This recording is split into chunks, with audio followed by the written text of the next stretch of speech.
Hey guys, and welcome back to another YouTube video. In this video we'll be going through the Melbourne versus North Melbourne game in which North almost came steaming home.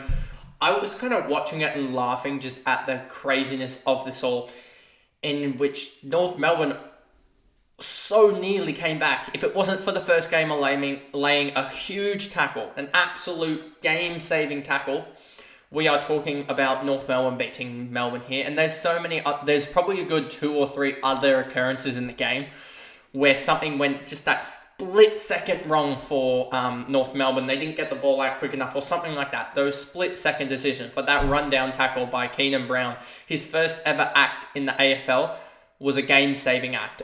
I'm pretty confident in saying that they would have gotten at least a mark inside 50 and having a set shot there if it wasn't for... And the fact of the matter is, it was about a step or 2 difference between that being a mark inside 50 and a set shot on goal with an expected score of about 3 or 4, which was the difference at the time. And Keenan Brown getting the ball and getting the tackle, getting the holding ball decision and turning it over. So anyway, before we jump into this video, remember to like and subscribe, turn the notification bell on so you know when I upload, and let's get into this recap. So Trent Rivers went absolutely huge.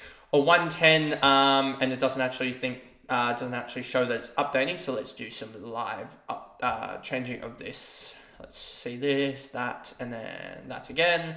There you go. You're updating now. I could have done it off that freeze frame, but I wanted to have it so that you could see the bottom guys here, even though they don't matter too much. But there's one guy in particular, not naming names, that I have to go to.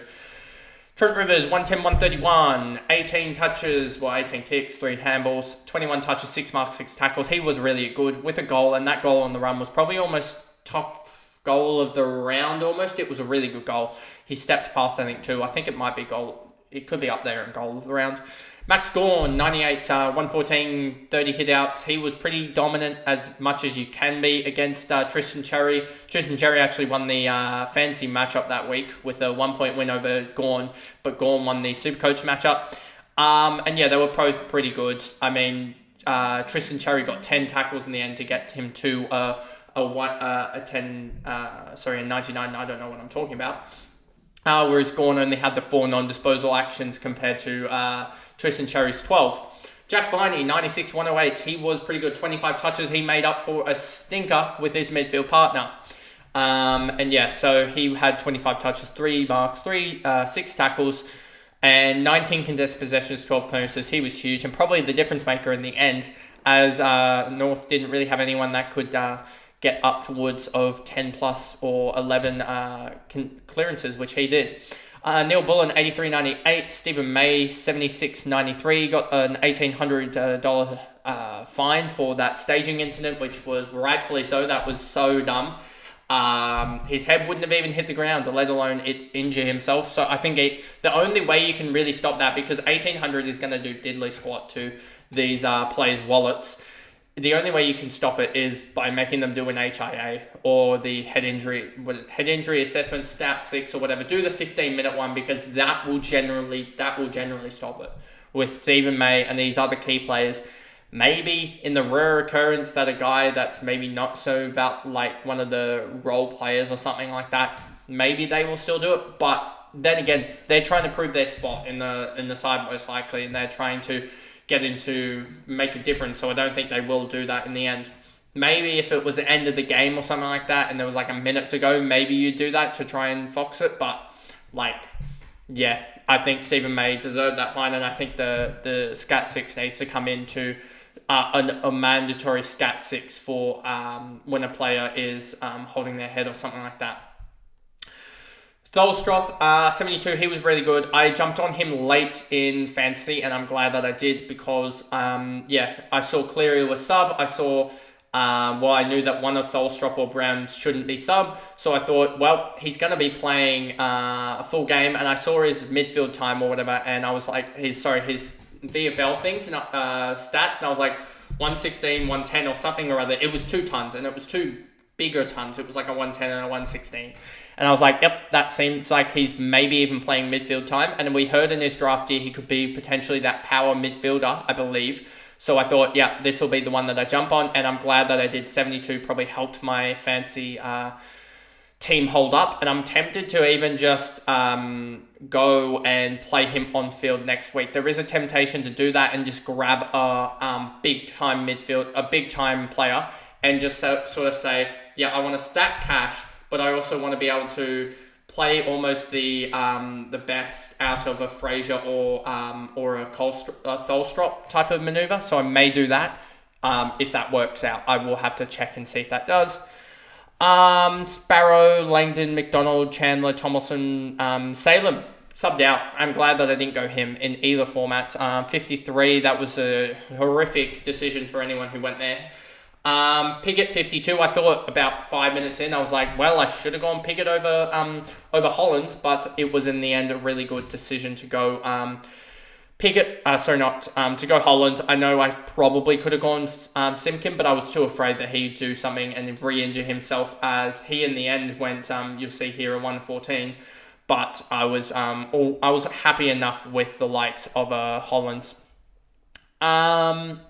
Where is it here? So he went from Piggott, Petty, Van Rooyen, McVie, Windsor, Howes, Turner, Bowie, and then we get down to Oliver. And the problem with Oliver next year, and I'm pretty sure I voiced this same thing, I voiced this on Twitter, and I'm pretty sure Vams and Didac sort of agreed with me, is that the problem with Clayton, is figuring out, is it him being utterly shambolic and not knowing how to play football anymore? Or is it him just being unfit? He did get a tag in this game, preventing him from scoring.